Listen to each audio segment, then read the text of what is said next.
দেখেন আপনি যে পরিবর্তন হচ্ছেন এটা বুঝবেন কিভাবে জানেন? সিস্টেমটা রব্বে করিম দিয়েছে। আপনি যখন ঘুমাতে যান স্বপ্ন দেখি কি দেখি না, ভালো আছে খারাপ আছে। অনেক সময় দেখি যে ছাদের থেকে পড়তেছি মনে পয়রা সেপ্ট হয়ে যাবে। মাঝে মাঝে দেখি যে কুকুর দৌড়াচ্ছে, মাঝে মাঝে দেখি সাপ দৌড়াচ্ছে। আওয়াজ দিচ্ছে না বাবা, আওয়াজ দিচ্ছে। অনেক সময় দেখি আমরা কোথাও না কোথাও গিয়ে হয়তো নামাজ পড়তেছি, মাঝে মাঝে দেখি খেজুর খাচ্ছি, মাঝে মাঝে দেখি পায়েস খাচ্ছি, মাঝে মাঝে নিজের দাদাকে, দাদিকে, নানাকে, নানিকে, মাকে, বাবাকে যারা ইন্তেকাল করেছে তাদেরকেও দেখি। ভালো স্বপ্ন খারাপ স্বপ্ন দেখি কি দেখি না।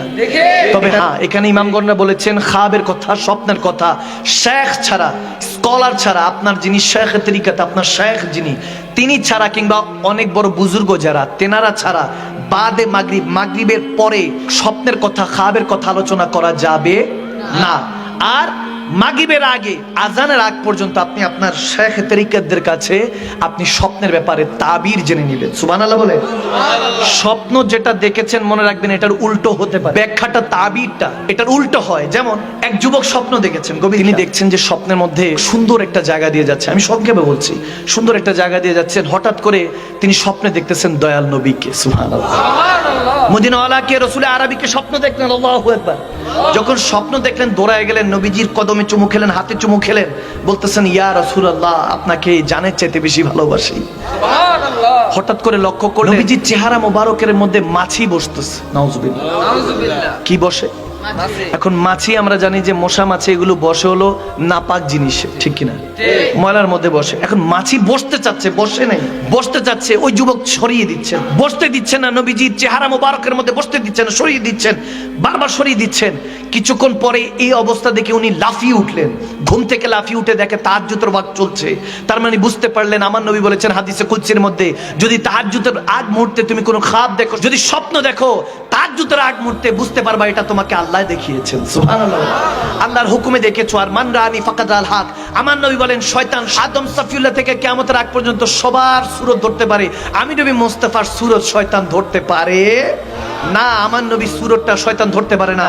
যদি কেউ আমি নবী মুস্তাফাকে দেখে তাহলে সত্যি সত্যি আমি নবীকেই সে দেখেছে। সুবহানাল্লাহ বলে।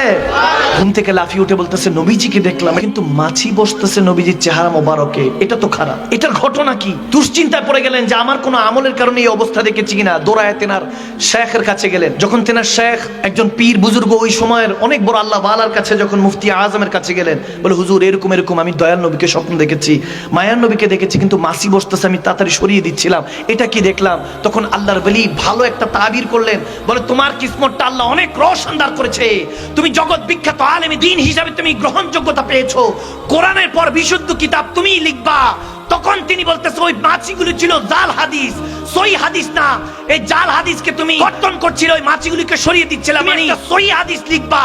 জগৎ বিখ্যাত সেই আল্লাহর ওলি, ওই যুবকের নাম ইমামে বুখারী। সুবহানাল্লাহ। আল্লাহু আকবার। আল্লাহু আকবার। ইমাম বুখারীর নাম আমরা শুনেছি না? শুনেছি। 30 পারা বুখারী যিনি লিখেছেন সহিহ হাদিস, সিএসি তার মধ্যে প্রথম হাদিস যেটাকে কোরআনের পরে মর্যাদা দেওয়া হয়, সম্মান করা হয়। সুবহানাল্লাহ। সে বুখারী শরীফ যিনি লিখেছে ইমাম বুখারী যুবক বয়সে স্বপ্ন দেখেছেন। তাহলে স্বপ্নের দাম আছে কি নাই? আছে। আওয়াজ দেন, দাম আছে কি নাই? আছে। আপনার তাবিরের উপরে ডিপেন্ড করবে কি চলছে। আপনি যে পরিবর্তন হচ্ছেন এটা ওই যে বললাম, আপনি ভালো স্বপ্ন দেখলে এটা আপনার ভিতরে পরিবর্তন টানছে, এটা আপনাকে আল্লাহ জানান দেন।